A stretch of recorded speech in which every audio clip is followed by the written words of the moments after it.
I couldn't believe my eyes. I was sitting in the back of my black limousine, stuck in the notorious Accra traffic near the Kofi interchange, when I opened the app on my phone. I expected to see the maid, Serwaa, stealing my late wife's jewelry or perhaps sleeping on the job. Instead, what I saw through the hidden camera in the children's playroom made my breath hitch in my throat. My three beautiful triplets, Kwesi, Kojo and Ekua, who hadn't moved a muscle or uttered a sound since the accident 2 years ago, they were reacting. And Serwaa? She wasn't just the help. She was doing something I had strictly forbidden anyone in this mansion from doing. Welcome back to the Royal Griot. We are so grateful for your incredible support as we bring you the most emotional and powerful stories from the heart of Africa. Your love keeps our storytelling fire burning. Please drop a comment below and let us know which part of the world you are watching from today. We love seeing our global family grow. My name is Kofi Mensah. In the boardrooms of Accra, they call me the Iron Lion. I built a telecommunications empire from nothing, turning a small shop in Makola into a multi-million-dollar fortune that spans West Africa. I have the private jet, the mansion in East Legon, and a fleet of cars that most men only see in magazines. But inside my house, I was a broken man. 2 years ago, a reckless driver took my wife, Ekua, and left our 3-year-old triplets paralyzed from the waist down. The doctors in London, New York, and South Africa all told me the same thing. It's psychological trauma combined with nerve damage, Mr. Mensah. They may never walk or speak again. I became cold-hearted. I buried myself in work, leaving the children to a rotating door of nurses and nannies who only cared about my money. I didn't want to look at my children because their silent, tear-filled eyes reminded me of what I had lost. I had become a stranger in my own home, a mysterious provider who paid the bills but couldn't bear the pain of the nursery. Then came Serwaa. She arrived at my gate 3 weeks ago, looking struggling and abandoned. Her clothes were faded but neat, her hair wrapped in a simple African print scarf. She didn't have the polished CVs of the other nurses. She simply said, "Sir, I know what it means to carry a burden. Let me care for them." Against my better judgment, I hired her. But I didn't trust her. I didn't trust anyone. That morning, before heading to a high-stakes meeting at the Kempinski Hotel, I had a technician secretly install a state-of-the-art 4K camera hidden inside a teddy bear on the nursery shelf. Now, sitting in my limousine, I watched the live feed. The nursery was filled with the soft afternoon light of Accra. Serwaa wasn't cleaning the floors. She had pushed the expensive, sterile hospital beds aside. She had spread a large, colorful Kent cloth on the floor. She had carried each of my children, Kwesi, Kojo, and Ekua, and laid them on the cloth. I gripped my phone tighter. "What is she doing?" I whispered. My driver, Yao, glanced at me in the rearview mirror but said nothing. On the screen, Serwaa began to sing. It wasn't a modern pop song or a nursery rhyme. It was an old GA lullaby, the kind my grandmother used to sing in the village. Her voice was like honey, rich and soul-stirring. As she sang, she began to massage their tiny, lifeless legs with a dark, rich oil. She must have brought it from her own village. But that wasn't what shocked me. As she reached the chorus, Serwaa leaned down and whispered into little Ekua's ear. She laughed, a genuine, joyful sound, and then she did the unthinkable. She began to tell them stories about me. Not the Iron Lion billionaire, but the boy I used to be. Things I had never told anyone. "Your father loves you so much," she whispered, her voice coming clearly through the high-tech microphone. "He is only scared. He thinks if he touches you, he will break. But he is a king and you are royalty. You must wake up for him." Suddenly, Kwesi's left big toe twitched. Then, a miracle happened right before my eyes. Kojo, who hadn't made a sound in 24 months, let out a tiny, shaky whimper. "Ma." Serwaa didn't stop. She picked up Kojo and began to dance with him, his limp legs dangling, but his face was pressed against her shoulder, and his small hands were clutching her blouse. She was breaking every medical rule I had set. I had told the staff, no unnecessary movement, no false hope. I saw her reach into her pocket and pull out a small, crumpled photograph. She held it up to the children. I zoomed in on the camera feed and my heart nearly stopped. It was a photo of me and Serwaa 20 years ago, in a dusty schoolyard in the northern region. She was the little girl I had shared my lunch with every day when I had nothing. The girl I had promised to marry before life and ambition tore us apart. She wasn't just a maid. She was the one I had abandoned to chase my fortune. And she was here in my house, healing the children I was too cowardly to face. "Sir?" Yao asked, noticing I was trembling. "Are you all right?" "Turn the car around," I barked, my voice thick with emotion. "Forget the meeting. Take me home now.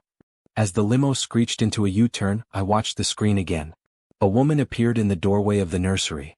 It was my sister-in-law, Araba. She looked furious. She walked up to Serwaa and snatched the oil from her hand, throwing it against the wall. How dare you touch them with this village trash? Araba screamed. I saw you through the door. You're fired. Get out before I call the police for child abuse. Serwaa stood her ground, shielding my children with her own body.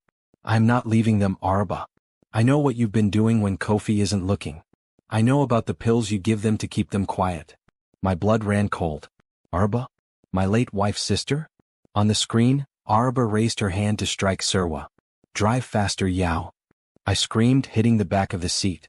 I was a billionaire with an empire at my feet, but in that moment, I realized I was the poorest man in Accra. I had let a snake into my home and ignored the angel who had come to save my blood. I watched as Araba grabbed Serwaa by the hair, dragging her toward the door while my children began to wail, a sound I hadn't heard in years. The sound of my children's pain broke the last of the ice around my heart. I'm coming, Serwaa, I whispered to the screen. And God help anyone who stands in my way. The tires of my Mercedes Maybach screamed against the asphalt as Yao swung the heavy car into my driveway in East Legon.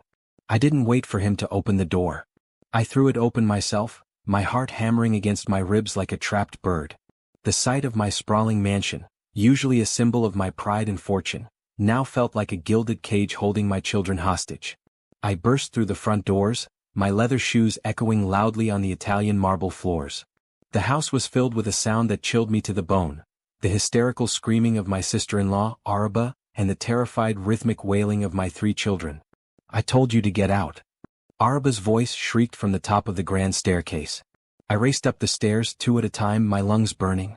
I reached the nursery door just as Araba was raising a heavy, brass decorative lamp, ready to swing it at Serwaa, who was crouched on the floor, shielding Kwesi, Kojo, and Ekua with her own body.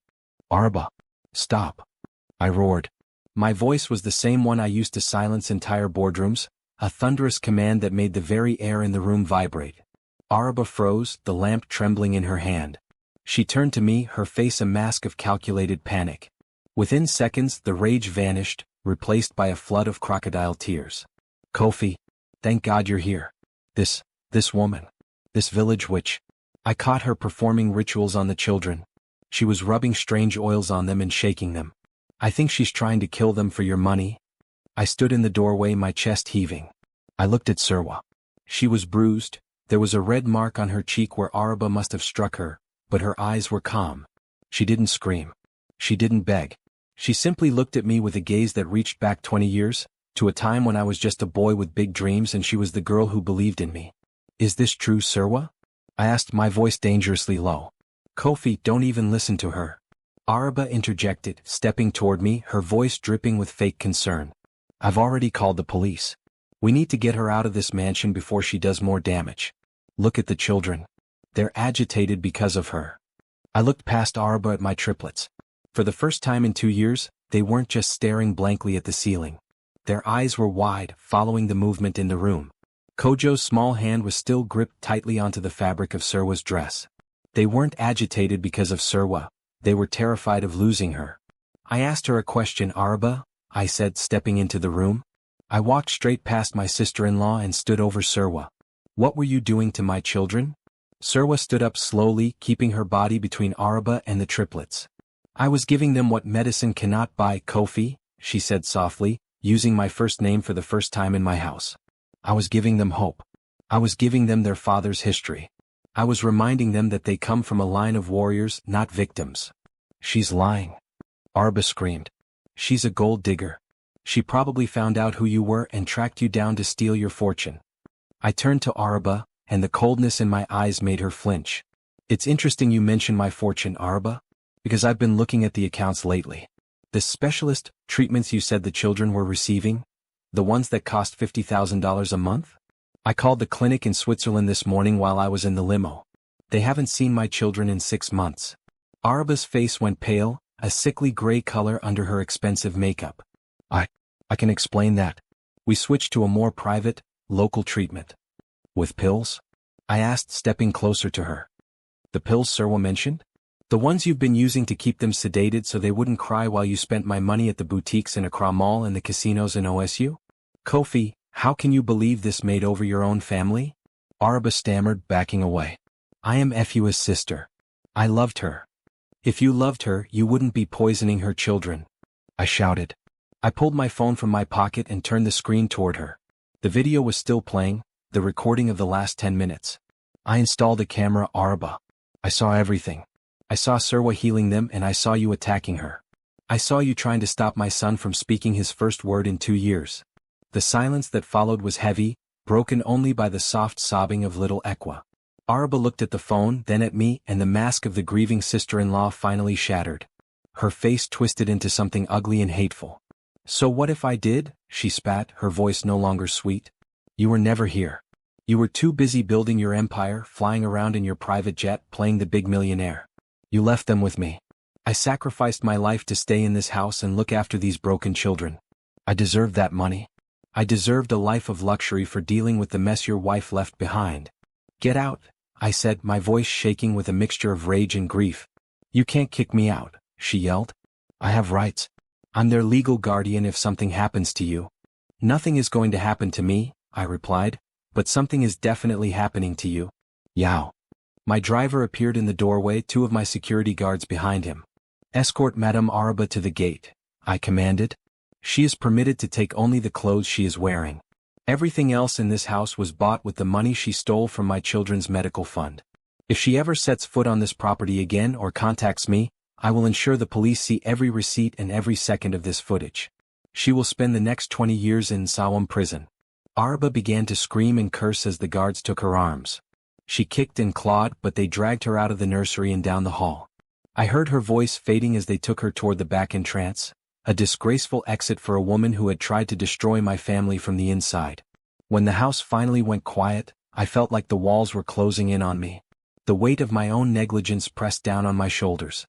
I had been a billionaire in the boardroom but a complete failure in my own home. I had let a snake sleep in the room next to my children while the woman who truly cared for them was treated like a servant. I turned to Serwaa. She was back on the Kent cloth, whispering soothing words to the children, trying to calm their racing hearts. Serwaa, I said, my voice cracking. She looked up at me. They're okay, Kofi. The shock was bad, but their spirits are strong. I walked over and sank to my knees on the floor. Me, Kofi Mensah, the man who never knelt for anyone. I knelt on that Kent cloth next to her. I looked at the children, and for the first time in 2 years I didn't see the accident. I didn't see the wheelchairs. I saw my wife's eyes. I saw my own chin. I saw life. I'm sorry, I whispered. I'm so sorry I didn't recognize you. I'm sorry I let this happen. Serwaa reached out and placed a hand on my arm. Her skin was warm, a stark contrast to the coldness I had lived in for so long. The city changes people, Kofi. Money builds walls. I didn't come here for an apology. I came because I saw your face on a billboard near the market and I saw the sadness in your eyes. I heard about the accident through the village grapevine. I knew you would be too proud to ask for help, so I came to give it. I looked at the photograph she had dropped, the one of us as children. You kept it? All these years. I never forgot the boy who shared his yams with me when the rains failed, she said softly. I knew that boy was still inside the billionaire. He was just hiding. I reached out, my hand trembling, and touched Kojo's cheek. He didn't flinch. Instead, he leaned into my palm. A tear escaped my eye and fell onto his small hand. You said he spoke? I asked, breathless. He said, Ma, Serwaa whispered. He was calling for the love he's been missing. Not just from a mother, but from you. I pulled my son into my arms, sobbing openly now. I held him close, feeling his heartbeat against mine. Then I reached for Kwesi and Ekua, pulling all 3 of them into a clumsy, tearful embrace. For the first time since the crash, the Iron Lion was human again. But as I held them, Serwaa's face grew serious. She leaned in close, her voice a mere whisper. Kofi, there is something you need to know. Something Araba whispered to me while we were struggling before you came in. What is it? I asked, sensing a new shadow falling over us. She said it wasn't an accident, Serwaa whispered, her eyes filled with fear. She said the brakes on Efua's car didn't fail by themselves. She said she did it to clear the way for her to become the lady of this empire, and she said she wasn't working alone. My blood turned to ice. My wife hadn't died in a tragic accident. She had been murdered. And the person who helped Araba was still out there, perhaps even closer than I imagined. Who? I demanded, my voice a low growl. Who was she working with? Before Serwaa could answer, the lights in the mansion flickered and died, plunging the nursery into total darkness. Downstairs, I heard the heavy thud of the front door being kicked open, and the sound of heavy boots on the marble floor, boots that didn't belong to my security team. Kofi. Serwaa gasped, grabbing my hand in the dark. I pulled the children closer to me, my mind racing. My fortune, my mansion, my private jet, none of it mattered now. I was a man in the dark, protecting his children from a mysterious stranger who had come to finish what they started 2 years ago. The darkness was absolute, thick like the humid air of an Accra night before a tropical storm. In this mansion, the silence was usually a luxury I paid for with high walls and expensive security. Now that silence was broken by the rhythmic, heavy thud of boots climbing the stairs. Each step sounded like a gavel striking a death sentence. Stay down, I whispered, my voice barely a vibration in the dark. I pushed Serwaa and the triplets toward the back of the nursery, into the walk-in closet where the children's expensive, unworn designer clothes hung like ghosts. Don't make a sound. My heart was no longer the cold stone of a billionaire CEO. It was a drum of pure, raw instinct. I reached for the emergency panic button near the door, a device that should have alerted my private security team and the local police instantly. I pressed it. Nothing. The light didn't blink. The silent alarm was dead. My empire, my fortune, my high-tech security, it had all been dismantled from the inside. Kofi, Serwaa breathed, her hand finding mine in the dark. Her palm was sweaty, but her grip was firm. They aren't here for the gold. They are here to finish what Araba started. I know, I replied. I looked at the triplets. They were huddled together on the floor of the closet. In the faint glow of the city lights reflecting off the Accra skyline through the window, I saw Kwesi's eyes. They weren't blank anymore. They were focused on me, wide with a terrifying clarity. He knew. He understood the danger. This was the miracle I had prayed for, but it was happening in the middle of a nightmare. The nursery door groaned as it was kicked open. A beam of a high-powered flashlight sliced through the room, dancing over the empty Kent cloth, the spilled oil, and the teddy bear where I had hidden the camera. I watched through the crack in the closet door. 2 men entered. They weren't the street thugs from the slums of Nima. They were dressed in tactical gear, moving with the precision of professionals. And behind them walked a man in a tailored Italian suit, his polished shoes clicking on the hardwood floor. Kofi? I know you're in here, a voice called out. It was smooth, cultured, and chillingly familiar. There's no need for this to be messy. We are businessmen after all. My blood turned to ice. It was Desmond. My business partner. The man who sat to my right in every boardroom for 10 years. The man I called my brother. The secret admirer of my success who had been plotting my downfall while we toasted to our millions. You really should have stayed at the Kempinski for that meeting, Kofi, Desmond said, his flashlight beam landing on the closet door. I had it all planned out. A tragic home invasion while the Iron Lion was away. Araba would have inherited the estate, and I would have managed the telecommunications empire for her. It was a perfect merger. Desmond, I said, stepping out of the closet. I didn't want him firing into the small space where my children were hiding. I stood tall, my shadow stretching long across the room. You killed Ekua. Desmond laughed, a cold, dry sound that lacked any humanity. Ekua was getting suspicious. She was always too smart for her own good, poking around the offshore accounts. She found the leaks before you did. She had to be dealt with. The children were supposed to go with her, but the driver survived just long enough to pull them from the wreckage. A messy oversight. You're a monster, I growled, my hands balling into fists. I'm a realist, Kofi. In this city you're either the lion or the prey. You became soft. You let your grief turn you into a ghost. I just decided it was time to make it official. He turned to his men. Find the help and the brats. We can't have witnesses. Suddenly, a loud, crashing sound echoed from the corner of the room. It was Serwaa. She hadn't stayed in the closet. She had crawled out through the other side and knocked over a heavy bookshelf, creating a diversion. Run, Kofi, she screamed. In the confusion, I lunged at Desmond. I wasn't a fighter. I was a man of spreadsheets and contracts. But I was a father. I tackled him, the force of my rage carrying us both to the floor. We rolled across the room, knocking over the hospital beds. I felt the sharp sting of his ring cutting into my jaw, but I didn't let go. Serwaa. Take them to the service elevator. I yelled. I saw Serwaa scoop up Ekua and Kojo while Kwesi, The boy who hadn't moved in 2 years, dragged himself toward the door with agonizing effort, his small arms pulling his weight across the floor.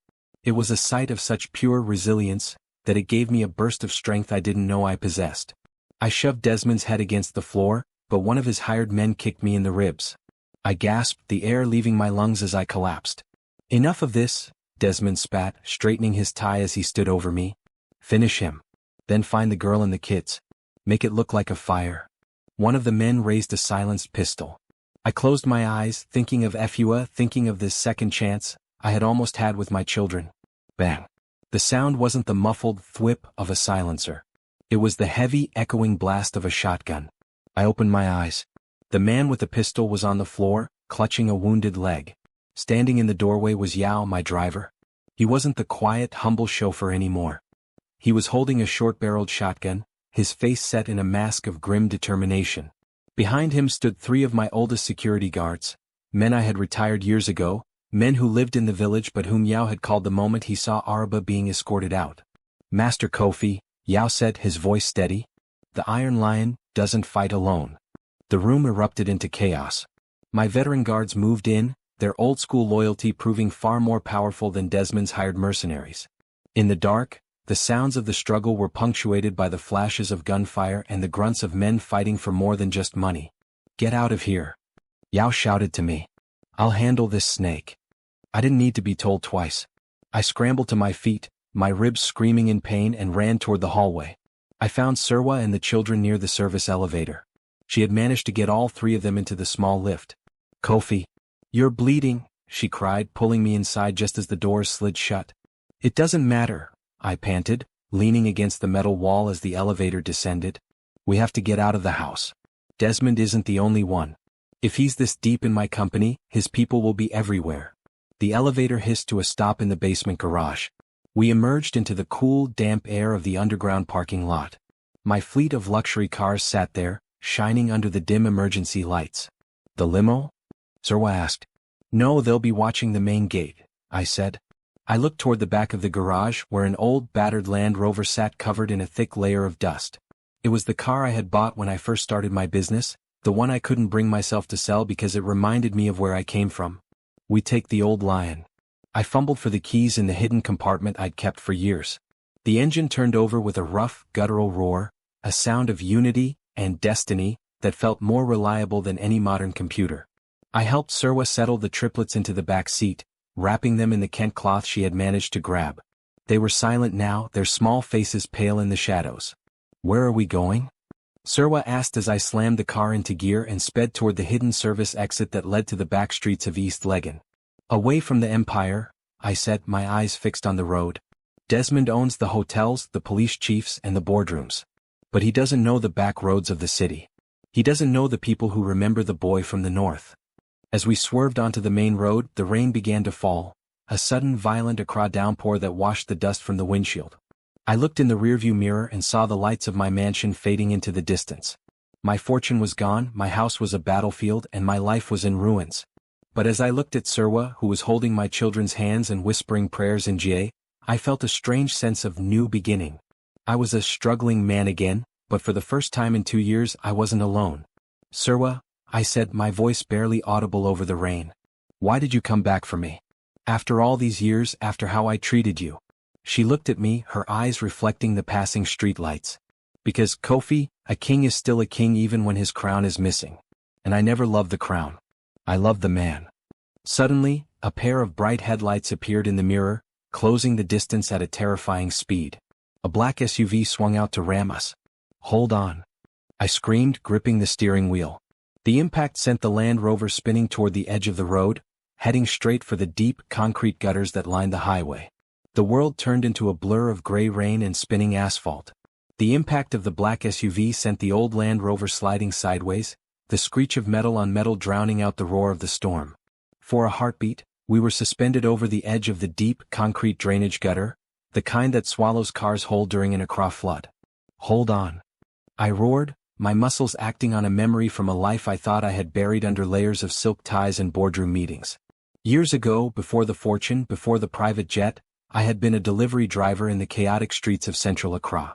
I knew how to handle a vehicle that was fighting against its own weight. I slammed the gear into reverse, flooring the accelerator. The tires gripped the wet earth at the very edge of the abyss, smoking and screaming, until the heavy rover lurched backward, away from the drop. The black SUV swung around for another hit, but I didn't give them the chance. I knew these backstreets near the Independence Avenue intersections better than any GPS. I veered the car onto a narrow, unpaved side road, the suspension groaning as we bounced over potholes that would have snapped the axle of my limousine. Are they still behind us? Serwaa gasped, her arms wrapped tightly around the triplets in the back seat. I glanced at the shattered side mirror. The headlights of the SUV were fading, trapped behind a slow-moving trotro that had pulled out into the narrow lane. We lost them for now. But they won't stop. Desmond has enough money to put a tracker on every cell tower in this city. Where are we going, Kofi? Serwaa's voice was trembling, but her hands were steady as she checked the children. We can't go to the police. If Desmond is as powerful as you say, he owns the uniforms too. I know, I muttered, my mind racing. We're going to a place that doesn't exist on any map of the Iron Lion's empire. We're going to Jamestown. As we drove deeper into the older, more crowded parts of the city, the glitz of the mansion in East Legon felt like a distant, feverish dream. We passed the shuttered stalls of Makola Market, the scent of dried fish and damp earth heavy in the air despite the rain. Here, the streets were a labyrinth of history and secrets, a place where a millionaire could disappear if he knew which doors to knock on. We pulled up in front of a small, weather-beaten compound house near the old lighthouse. It was a humble structure, the white paint peeling to reveal the red clay beneath, but it was sturdy. This was the house of Mama Gifty, the woman who had raised me when my own mother passed away. I hadn't visited her in 5 years. I had sent checks, bought her a car she refused to drive, and renovated the roof, but I had been too busy to sit on her porch and drink tea. Stay in the car, I whispered to Serwaa. I stepped out into the rain, my expensive suit jacket soaked through in seconds. I knocked on the heavy wooden door, 3 long beats too short. The old code. The door creaked open, and a woman with silver hair and eyes as sharp as a hawk's peered out. She held a lantern high, the light flickering in the wind. Kofi, she whispered, her voice a mix of shock and forgiveness. Is that my boy? Mama, I need help, I said, my voice breaking. I have the children. And a friend. We're being followed. Mama Gifty didn't ask about the blood on my face or why a man of my status was driving a rusted Land Rover. She simply stepped aside and opened the door wide. Bring them in. The blood of the covenant is stronger than the greed of the city. Minutes later, we were huddled in the small living room. The air smelled of wood smoke and lavender. It was a low moment in the chaos, a sudden silence that felt heavier than the noise of the chase. Mama Gifty immediately went to work, bringing out warm blankets and a pot of hot ginger tea. Serwaa sat on the floor, settling the triplets on a thick pile of handmade quilts. For the first time that night, I really looked at them. Kwesi, Kojo, and Ekua were wide awake. They weren't crying. They were watching Mama Gifty with a curious, calm trust. They are beautiful, Kofi, Mama Gifty whispered, pressing a warm mug into my hands. They have your father's strength. But their eyes have seen too much for such small souls. I sank onto a wooden stool, feeling the weight of the night finally crushing me. I almost lost them, Mama. I lived in a mansion with 30 rooms and I didn't see the snakes in the grass. I was so focused on the fortune that I forgot how to be a father. Serwaa walked over and sat beside me, her presence a silent support. You didn't forget, Kofi. You were just blinded by the light of your own success. It takes a dark night to see the stars. How did we get here, Serwaa? I asked, looking at her. Back in the village, we had nothing but each other. We promised to conquer the world together. Then I got that scholarship to Accra and I became someone else. I thought I had to be cold-hearted to survive this city. I thought love was a weakness that would cost me my empire. Serwaa reached out, taking my hand. This time I didn't pull away. The city didn't change you, Kofi. Just tested you. And tonight you passed. You chose your children over your boardroom. You chose the truth over the lie. But at what cost? I looked around the humble room. Arbor is gone, but she knows too much. Desmond is hunting us. My bank accounts are probably frozen by now. I'm a struggling man again, Serwaa. I have nothing to offer you or the children but a life on the run. You have more than you think, she replied softly. You have your name. And you have the truth about what happened to Ekua. That is the one thing Desmond cannot buy. We sat in silence for a long time, listening to the rain drum against the tin roof. In the corner, a miracle was unfolding. Kwesi, the eldest of the triplets, reached out his hand toward a small wooden carving on Mama Gifty's side table. His fingers, which had been curled and stiff for 2 years, slowly unfurled. He touched the wood, a small triumphant smile breaking across his face. "Look," I whispered, my heart leaping. We all watched as Kojo and Ekua began to mimic their brother, their small bodies responding to the atmosphere of peace and healing in the room. There were no white-coated doctors here, no expensive machines, just the warmth of a home and the power of a new beginning. "They are coming back to us," Serwaa whispered, tears glistening in her eyes. "The trauma is breaking, Kofi. They feel safe." But the peace was short-lived.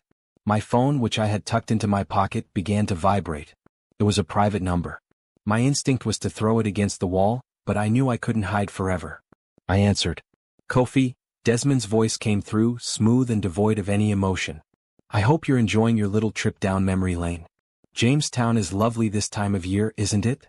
I froze. "You knew. How did you find us?" "I told you I'm a businessman. I invest in people. And I've invested a lot of money into the local boys in Jamestown. They see everything.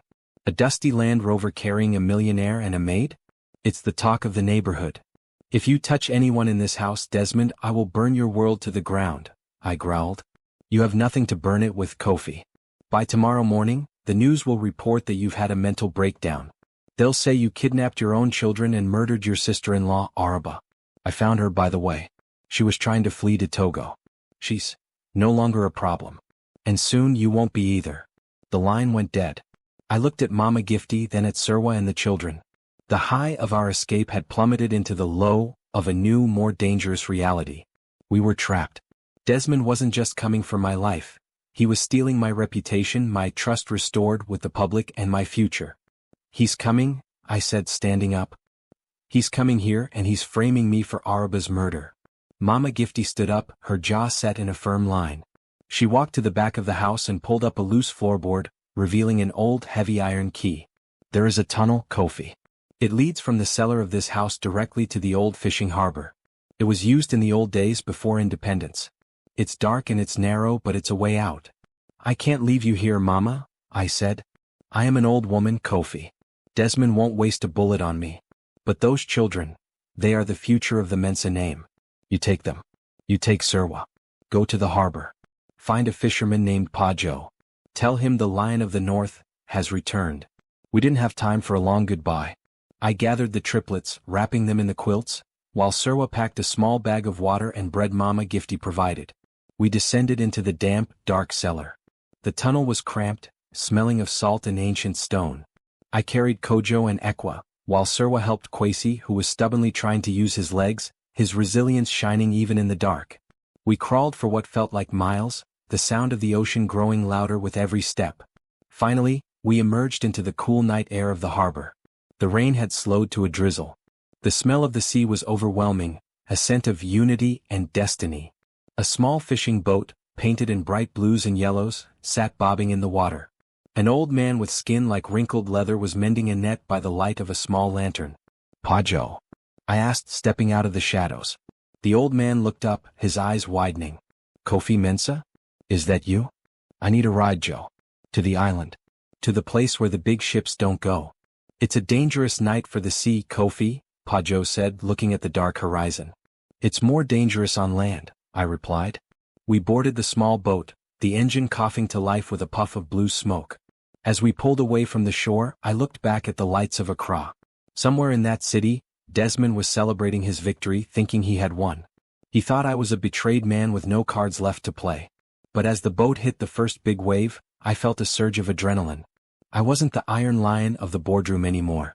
I was a man with a second chance, a mysterious stranger to my old life, and I had the one thing Desmond would never understand: the love of a woman who knew my soul and children who were walking back to life.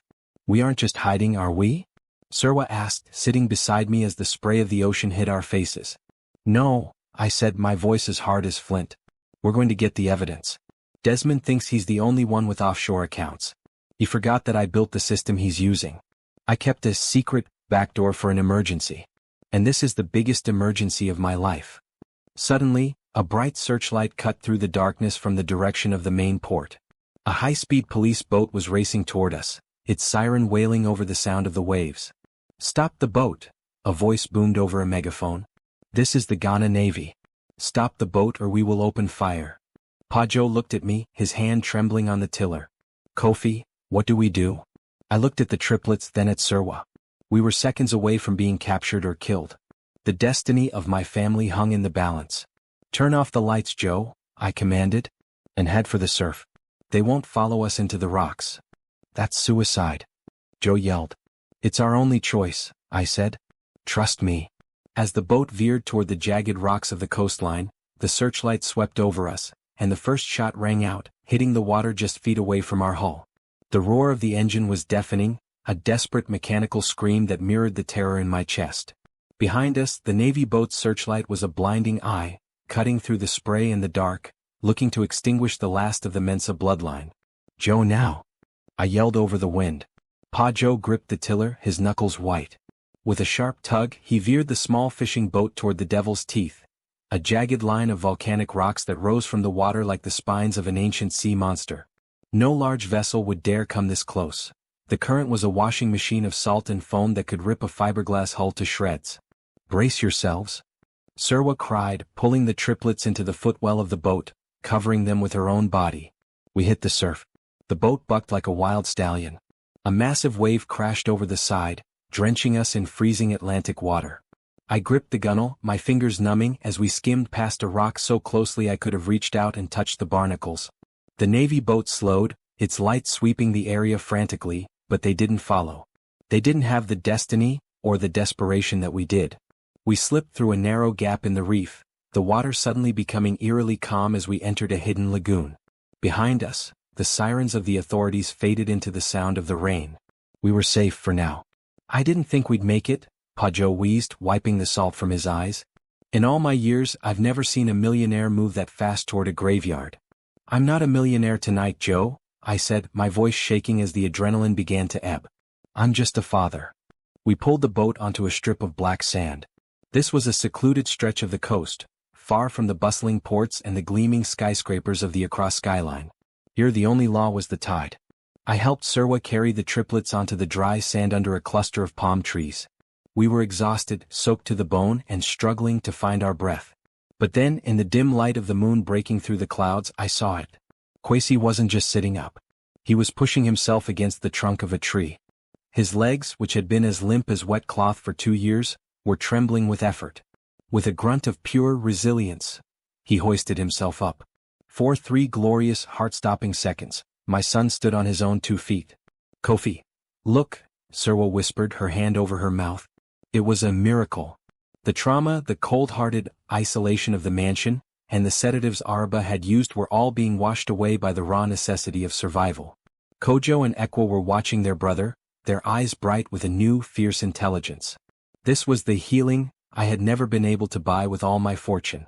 You did this, Serwaa, I said, looking at her. Your songs, your stories, you gave them back their spirits.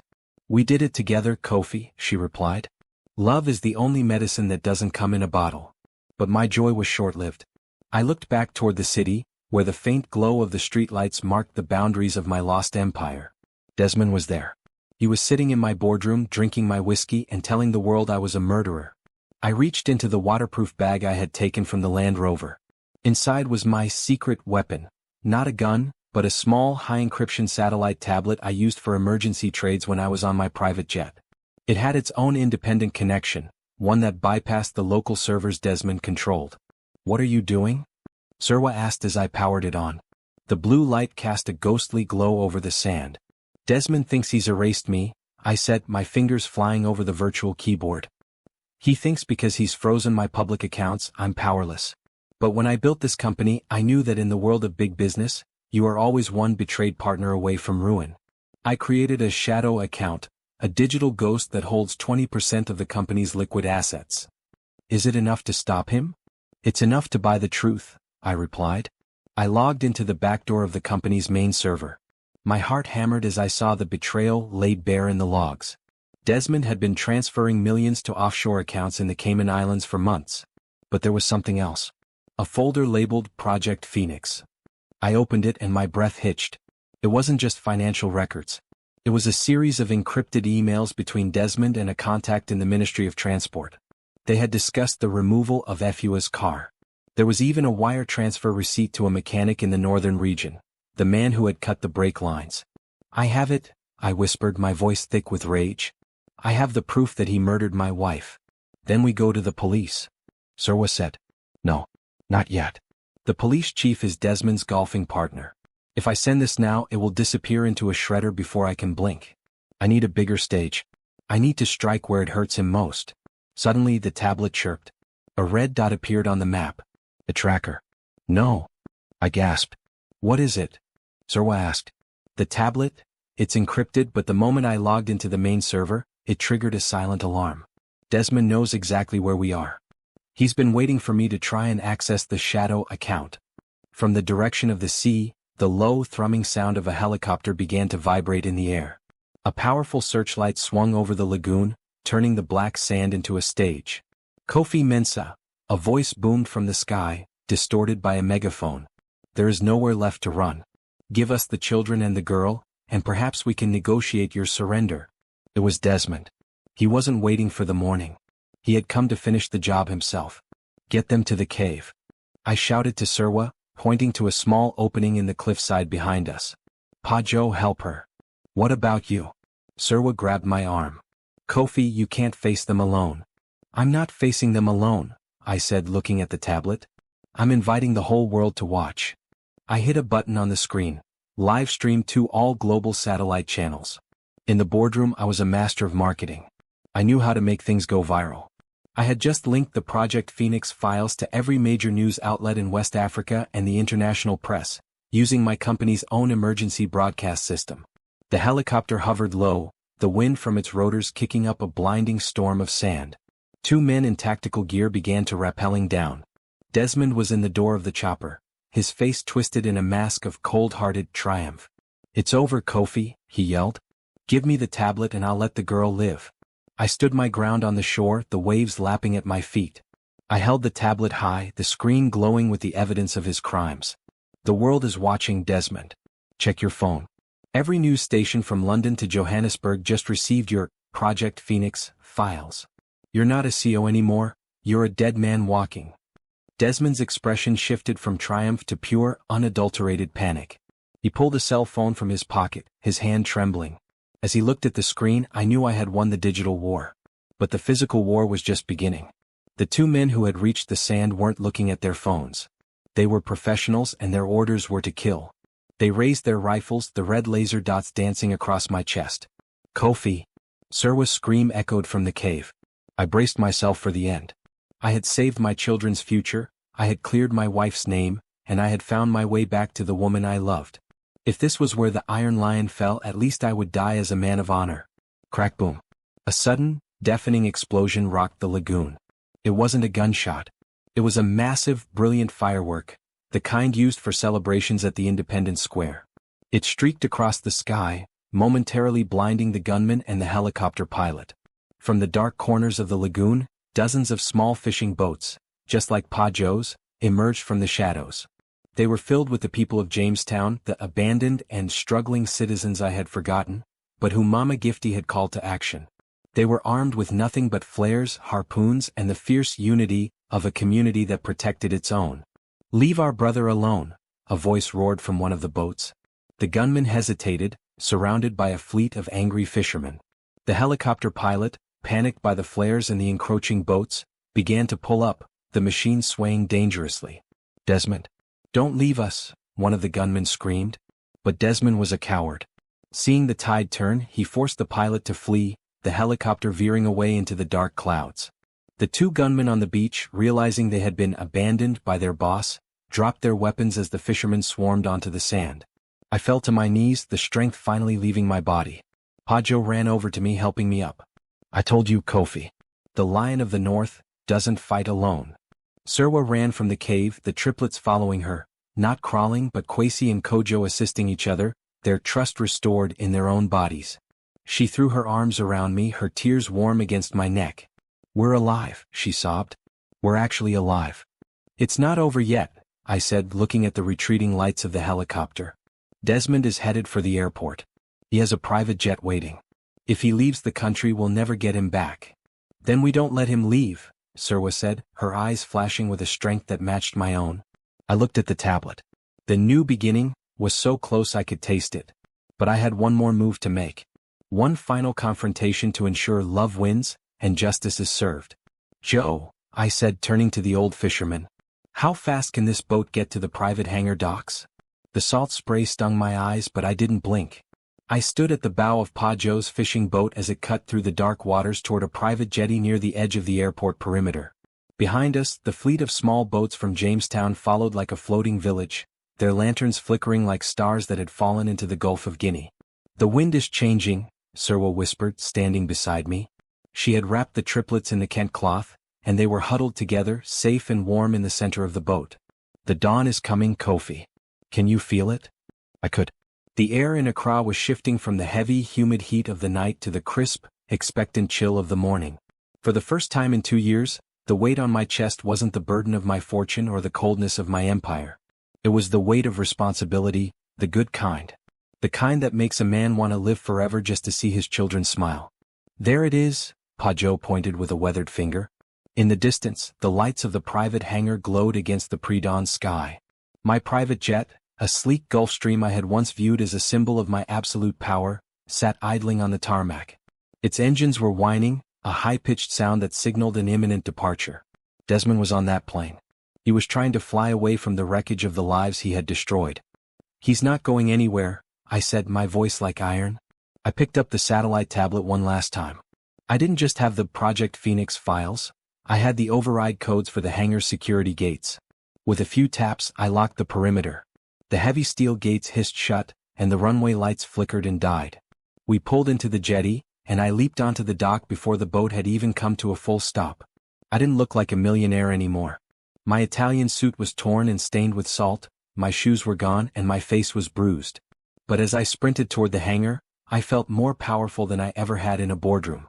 "Desmond!" I roared as I reached the tarmac. The stairs of the jet were halfway retracted. Desmond stood in the doorway, his face pale and sweating under the cabin lights. He looked like a cornered rat, stripped of his expensive perfumes and his arrogant smile. "Stay back, Kofi," he screamed, his voice cracking. "I have a pilot. We'll fly over the gates. You can't stop me." "Look around you, Desmond," I shouted, gesturing to the fence. Beyond the perimeter, hundreds of people were gathering. The news had spread through the city like a bushfire. The viral video, the evidence of the Project Phoenix murders, and the story of the Iron Lion's betrayed family had touched the heart of every Ghanaian. Taxis, trotros, and private cars were lining the airport road. The people of Accra, the ones Desmond had looked down upon from his high-rise office, were here to witness his downfall. "You can't fly away from the truth," I said, stepping closer to the plane. "The tower has grounded you. The flight path is blocked. And every maritime and air authority in West Africa has your face on their screens." Desmond looked at the crowd, then back at me. His eyes darted to the 2 gunmen who had fled the beach and were now trying to climb the fence. He was alone. The mysterious stranger who had lived as my brother was finally unmasked. "I did it for us, Kofi," he suddenly pleaded, his voice dropping into a sickening, manipulative tone. "The company was stagnating. You were too focused on Ekua and the kids. I wanted to make us the biggest telecommunications providers in the world. I did it for the empire." "You didn't do it for the empire," I said, my voice calm but deadly. "You did it for your own ego. You killed the woman I loved because she saw through your lies. You tried to kill my children because they were inconvenient to your bottom line. You aren't a businessman, Desmond. You're a parasite." Just then, the sound of sirens filled the air, not the sirens of Desmond's bought and paid for cronies, but the official escort of the Ghana Police Service, led by the commissioner himself. He stepped out of the lead car, his face grim as he looked at the evidence playing on the giant screens of the airport terminal. "Desmond Boateng," the commissioner's voice boomed over a loudspeaker. "Come down from the aircraft with your hands visible. You are under arrest for the murders of Kofi Mensah and Araba Dankwa, and for the attempted murder of Kofi Mensah and his children." Desmond collapsed onto the top of the stairs, his head in his hands. The Iron Lion hadn't needed to lift a finger to strike him down. The truth, once released, had done the work for me. As the officers handcuffed him and led him away, he didn't look like a titan of industry. He looked small. He looked like nothing. I turned away from the plane, my heart seeking something far more important than revenge. Serwaa was walking toward me across the tarmac, carrying Ekua. Beside her, Kwesi and Kojo were walking. It wasn't a fast walk, it was shaky and slow, their small hands gripping each other for support, but they were walking. "Papa," Kwesi said. It was a clear, strong word. I fell to my knees and pulled them all into my arms. The sun began to rise over the horizon, painting the Accra sky in shades of gold, purple, and crimson. It was a new beginning, a sunrise that marked the end of my winter and the start of a permanent spring. "We're going home," I whispered into their hair. A real home. 3 months later. The mansion in East Legon was no longer a silent museum of grief. The heavy velvet curtains had been replaced with bright, airy fabrics. The sterile hospital beds were gone, replaced by a playroom filled with wooden toys and books. The scent of expensive floor wax had been replaced by the aroma of jollof rice and groundnut soup wafting from the kitchen. I sat on the wide veranda watching the triplets play in the garden. They weren't paralyzed anymore. The doctors called it a miracle, a rare case where the removal of psychological trauma and toxic medication allowed the nerves to heal. But I knew the truth. It was the healing power of love and the resilience of the human spirit. Kwesi was chasing a football, his laughter echoing across the lawn. Kojo and Ekua were sitting on a blanket, listening intently as Serwaa told them another story about the brave hunters of the north. I looked at Serwaa. She was wearing a beautiful modern dress made of the same Kent cloth she had used to protect my children on that dark night. She wasn't the help anymore. She was the heart of this house. "What are you thinking about, Kofi?" she asked, sensing my gaze. "I'm thinking about the day I installed that camera," I said, reaching out to take her hand. "I thought I was going to catch a thief. I didn't realize I was going to find my soul." "You found more than that," she smiled. "You found your way back to the boy who shared his yams." I pulled a small velvet box from my pocket. I didn't need a limousine or a private jet to impress her. I just needed the truth. "Serwaa, you saved my life. You saved my children. You showed me that a fortune is worthless if you have no one to share it with. Will you stay here? Not as a maid but as my wife? As the mother of these children who already adore you?" Serwaa's eyes filled with tears, not tears of sadness but of trust restored, and love wins. "I never left you, Kofi," she whispered. "I was just waiting for you to come home." As I slipped the ring onto her finger, the triplets ran over, piling onto us in a chaotic, joyful heap. We were no longer a betrayed family or a struggling group of survivors. We were a unity. We were a miracle. I looked up at the sky, feeling the warmth of the Ghanaian sun on my face. I had lost my wife and for a while I had lost myself. But through the darkness I had been given a second chance. I had learned that the greatest empire a man can build isn't made of glass and steel, but of the moments he spends with the people he loves. The Iron Lion was gone. In his place stood a man who knew that forgiveness is the ultimate power, and that a happy ending isn't something you buy, it's something you earn one heartbeat at a time. Justice had been served. Desmond and his accomplices were facing a lifetime behind bars. Araba's greed had led to her own disappearance at the hands of the very man she tried to help. Poetic justice had cleared the thorns from our path, leaving only the flowers of a new life to bloom. As the sun began to set on another beautiful day in Accra, I realized that my story wasn't about the money I made. It was about the love I finally allowed myself to feel. And as I held my family close, I knew that this was just the first chapter of our true destiny. Don't forget to like, subscribe, and turn on notifications for more gripping stories like this. What do you think happens next? Comment below. Thank you for following the journey of Kofi, Serwaa, and the triplets on the Royal Griot. We hope this story of resilience and the power of a mother's love, even from a maid who was so much more, touched your heart. Remember, no matter how much wealth you accumulate, your greatest treasure is always sitting right across the table from you. Stay blessed, and we will see you in the next story.